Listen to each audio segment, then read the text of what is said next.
नमस्कार श्रोते हो, दीपक रेगे कथाकथन चॅनलवर तुम्हा सगळ्यांचं मनापासून स्वागत. श्रोते हो, आज तुम्ही ऐकणार आहात दिलीप नाईक निंबाळकर यांच्या अंतराळी ह्या कथासंग्रहातली कथा. पण तत्पूर्वी तुम्ही जर आत्ता चॅनलवर पहिल्यांदा आला असाल किंवा अजूनपर्यंत चॅनल सबस्क्राईब केलेलं नसेल तर प्लीज चॅनल सबस्क्राईब करा. ऐकूया दिलीप नाईक निंबाळकर लिखित हिरवा मृत्यू. त्या माळरानावर बोबोळांची गलोल कितीही ताणून दूरवर नजरेचा खडा फेकला तरी सपाट माळ, खुरटं गवत आणि खडीचे डोंगर या पलीकडे काहीही मिळत नव्हतं. माळाची सपाटी तर इतकी की गडाबाडा लोळत या टोकापासून त्या टोकापर्यंत गेलं तरी विधभर नाही उचलला जायचा माणूस. आणि असल्या माळावर पावसानंतर उगवणारं ते तसलं खुरटं गवत जणू लहान पोराचं जावळच. सपाटी ही अशी लांब लचक पसरलेली, त्यामुळे भरमसाठ वाऱ्याचं मनमुक्त थैमान सदा सर्व काळ.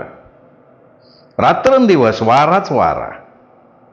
संपूर्ण माळावर जिवंत वाटणाऱ्या या दोनच गोष्टी, भसा भसा वाहणारं वारं आणि त्याच्याबरोबर त्या वाऱ्याच्या कलानं बागडणारं ते गवत. इतरत्र माळावर पिरॅमिड सारख्या असलेले डोंगर. माळ सारा काळ्या पत्थराचा. माळाचा हा गुणच त्याला कुऱ्हाडीचा दांडा गोतास काळ ठरला होता. दुष्काळात रस्त्याची कामं चालू झाली आणि खडीसाठी या माळाकडे माल मोटारींच्या रांगा लागल्या. चिरनिद्रेतनं जागा झाल्याप्रमाणे माळ थोडाफार चाळवला गेला. बघता बघता माळरानाच्या आतड्याचे ढीग बाहेर यायला लागले. सतत शस्त्रक्रिया चालल्याप्रमाणे एअर कॉम्प्रेसर्स माळाच्या उरात खोलवर घुसून खाटकानं कापलेल्या मेंढराची कातडी बाहेर वाळत टाकावीत तसे हे माळाच्या आतड्याचे ढीग खाणी बाहेर टाकले जाऊ लागले. हे खडीचे डोंगर वाहून नेणाऱ्या अजस्त्र मालवाहू ट्रक्सचा वावर माळाच्या छाताडावरनच व्हायला लागला, सर्रास व्हायला लागला. असल्या खडी सेंटरवर माझी मुकादम म्हणून नेमणूक झालेली होती. बेकारीत दिवस काढणाऱ्या माझ्यासारख्याला खडीचा माळ काय आणि द्राक्षाचा माळा काय. दादा बाबा करूनही नोकरीचा कुठे वासही लागत नव्हता. अशा वेळी घरी चालून आलेल्या या नोकरीवर लाथ मारायला माझ्या पायी तेवढ्या मस्तीचं बळही नव्हतं. म्हणूनच नेमणूक झाल्याच्या आधीच्या दिवशी मी तिथे हजर झालो होतो. खडीच्या खाणी शेजारीच तट्ट्याच्या 2 खोल्या उभारलेल्या. माझ्या त्या महालाकडे बघून मला प्रथमतः हसूच आलं होतं. कारण जाड वासेरून त्याला भोवतीनं चटाया मारल्या होत्या, वर पत्र्याची पानं टाकलेली. आत खोलीत तुटक्या फुटक्या फरशा तात्पुरत्या जोडून केलेली जमीन. नोकरीच्या ऑर्डरमध्ये म्हटलं होतं, साईटवरील सरकारी मालकीच्या निवासस्थानामध्ये तुमच्या राहण्याची सोय मोफत केलेली आहे, तिथेच तुम्हाला नोकरी असे तो राहावं लागेल. या निवासस्थानाला नाव काय द्यावं याचा विचार करत मी माझी पहिली रात्र तिथे घालवली. असल्या वास्तूच्या रक्षणार्थ वॉचमन ठेवायचा सरकारी अर्थ मला समजला नव्हता, पण त्याची सोबत मला मोलाची वाटत होती खरी. दिवसभर खाणीत येणाऱ्या कामगारांची वर्दळ असल्यानं दिवस सहजासहजी आकसायचा. पण त्यात असल्या भयाण माळावर अजगरासारख्या लांब लचक पसरलेल्या रात्रीची लांबी मोजायचो. आणि हे मोजणारे 2 जण, मी आणि तो वाघमारे वॉचमन. त्या खोलीत मी माझं ऑफिस थाटलं.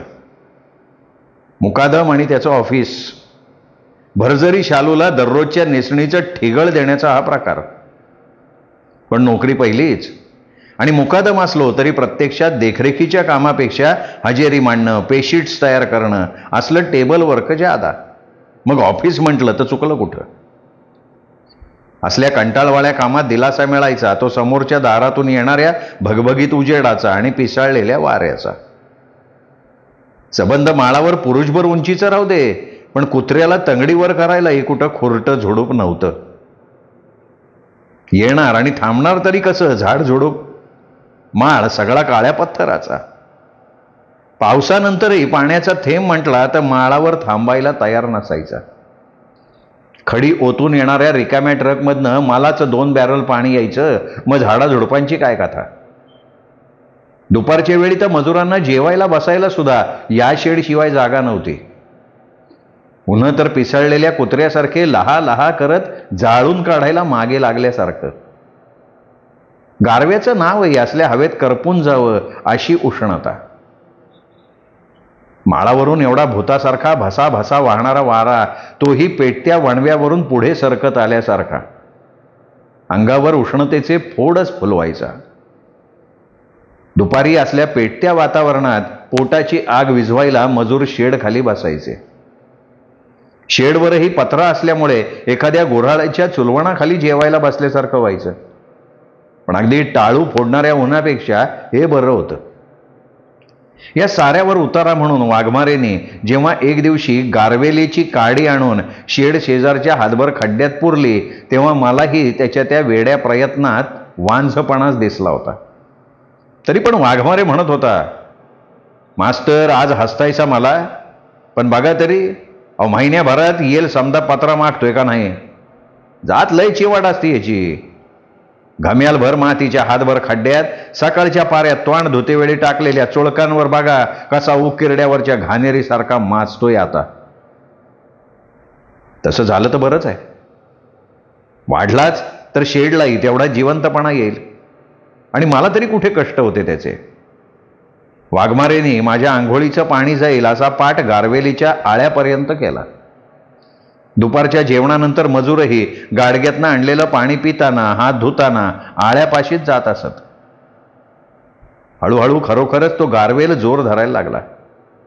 पत्र्यापर्यंत बांधलेल्या सुतळीच्या आधारानं त्या दोरीशी लाडीगोडी लावत हळूहळू वर सरकायला लागला होता. जात चिवट खरीच. असल्या खोकड फळी माळावर देखील केवळ हातभर खोलीच्या खड्ड्यातही दमदारपणे वाढत होते. मलाही हळूहळू त्याच्या दररोजच्या नव्या नव्या रूपाकडे बघत बसायचा लळाच लागला होता. त्याच्याकडे बघता बघता वेळही कसा निघून जायचा कळत नव्हतं. आता तर शेडवरनं माझ्या डोक्यावर झुलायला लागला होता. शेंड्यावरचे कोवळे कोवळे झुपके हळूहळू झोके घ्यायचे तेव्हा एका दोरीत बांधलेल्या लालसर हिरवट फुलपाखरांच्या पंखांचीच उघडझाप व्हायची. गारवेलीचा एक एक कोंब म्हणजे त्या मृतवत माळावरचं जिवंतपणाचं एक एक निशाण होतं. वितीवितीने दररोज वाढणारा तो सळसळता जीवन प्रवाह त्या दगडी वातावरणातही अगदी बिनधास्तपणे झुलायचा. झुलणाऱ्या त्या कोंबाचा रंग इतका लोभसवाणा की नवजात अर्भकाच्या इवल्या इवल्या करंगुल्यांची आठवण व्हावी. सोनेरी तांबूसपणा, हिरव्याच्या झुळझुळत्या काच नळ्यांचं तोरण शेडच्या दारावरनं विखरायला लागलं होतं. या हिरवट तांबूस कलाबुतीला हात लावावा तर ते कोमे जावं इतकं नाजूकपण.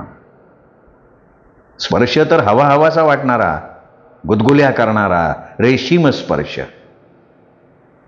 वाघमारेचा विश्वास त्या वेलीनं सार्थ केला होता. आता संपूर्ण पत्रा गारवेलीच्या मांडवानं माखला होता. शेडच्या चहूबाजूनं गारवेलीचे हजार हात शेडला कुरवाळायला लागले होते. दुपारच्या वेळी उन्हाच्या झाडांची आग मंदावल्यासारखी वाटायला लागली. दुपारी जेवताना मजूर वाघमारेला दुवा देत आणि मला सावधगिरीचा इशारा. मास्तर गारवा वाटतोय खरं, पण सावध असा. या असल्या गारव्याला लांबडं राहतंय हमेशा. शेडवरच्या या गारवेलीच्या झावळ्या जरा छाटू द्या. पण असल्या भाकड कथांवर माझं मन थांबायला तयार होईना आणि त्यात ती वेल तर मला आता जिवलग मित्राप्रमाणे वाटायला लागलेली. सकाळपासून संध्याकाळपर्यंत माझा जास्तीत जास्त वेळ त्या वेलीचं निरीक्षण करण्यात जायचा. नाहीतरी इतर वेळी उद्योगच काय होता मला. वेलीकडे पाहत पाहत दुपारी कधी डोळा लागायचा कळायचंही नाही. आजची ही दुपार तशीच. मजूर जेवण करून खाणीत मगाच उतरलेत. आजची हजेरीही मांडून झाली आहे. वाघमारे तालुक्याच्या ऑफिसला गेलाय. जेवण भरगच्च झालेलं आहे. थोड्याशा सुस्तीतच वळकटी दारापुढे पसरली. दारावरच्या वेलीच्या पडद्यातनं माळावरचं गरम वारं गाळून थोडं का होईना थंडावून आत येत आहे. जेवणानंतरची सुस्ती पापण्यांवरनं खाली उतरायला लागली आहे. दारावरचा पडदा बाहेरून येणाऱ्या उन्हाला मज्जाव करतोय. तरीही एखादा कवडसा विजयोन्मादानं सरळ माझ्यापर्यंत घुसतोय. या असल्या गुंगीतही गारवेलच डोळ्यापुढे नाचतोय. हिरव्या पानाच्या चांदण्या लिहून तो तलम वेलीचा पडदा झुळझुळतोय. आडव्या तेडव्या वेणीनं एकमेकांच्या हातात हात गुंतवून पोपटी रंगाच्या कोवळ्या पानांची लपाछपी रंगात आलेली आहे. एका एका देठावर 5-5 पानांचा तो झुपका डुलताना बघून अर्धवट झाकल्या डोळ्यांपुढे स्वर्गाप्सरांचं नृत्य साकारलंय.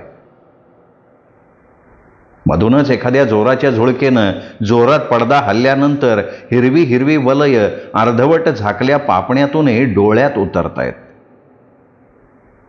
वेलीच्या वरच्या अंगाला दाट गडद हिरवा, मध्ये पोपटपंखी हिरवसलेपणा आणि खाली तांबूस हिरवट मखमल मनाला गुदगुल्या करतेय. सारा हिरवा पारवा. झोपेचा रंगही हिरवाळलाय. शेवाळल्या पापण्यातनं निद्रा मेंदूपर्यंत घसरतीये. झोप आता थांबत नाही. मी या हिरव्या तवंगाखाली बुडतोय. डाव्या दंडावर पेटता पलिता कोणी ठेवलाय हा? आग पसरली आहे शरीरभर. उसळतं तेल धमन्यातनं वाहतंय जणू. काय होतंय कळतच नाहीये. आणि या भर दुपारी सूर्य माझ्या शरीरात का घुसलाय? साऱ्या शरीरभर आगडोंब उसळलाय. पण डोळ्यांपुढे मात्र अंधार दाटलाय. आणि हे जवळून काय चाललंय? हिरवं नृत्य, सळसळतं जीवन. ही काळसर हिरवी झिलई गारवेलीकडे का सरकतीये? पोटावरून खाली हा हिरवा जिवंत पट्टा कसला सरकतोय?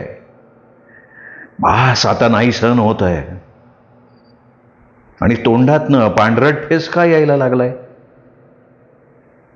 या दुखऱ्या दंडावर उजव्या हातानं चाचपल्यावर हाताला हे काळं तांबडं रक्त कसं लागलं? शेंद्रावर हिरवी शाई ओतल्यावर येणारा हा रंग माझ्या दंडावर कसा? चोरून आत आलेल्या सूर्यकिरणात हा रक्तथेंब हिरव्या लोलकावर धरलेल्या कवडशासारखा चमकतोय. समजलो. वाघमारेचा विश्वास गारवेलीनं सार्थ केलाय. मजुरांचा विश्वास या माझ्या संपण्यानं. आता माझ्या डोळ्यातच हिरवा समुद्र उतरलाय. पण त्यात तळातला गाळ सुद्धा आहे. मी समुद्र तळात उतरलोय का समुद्र तळ माझ्यात? कसा गारठून चाललोय. संपल्या साऱ्या या जाणीवा.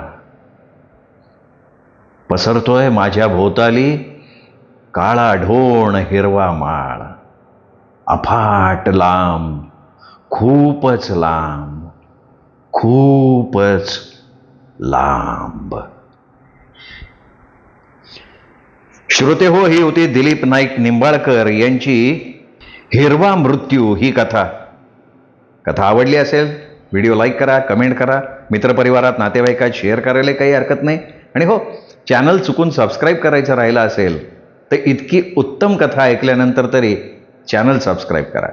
पुन्हा भेटूयात अशाच उत्तम साहित्यासह. तोपर्यंत नमस्कार मित्र.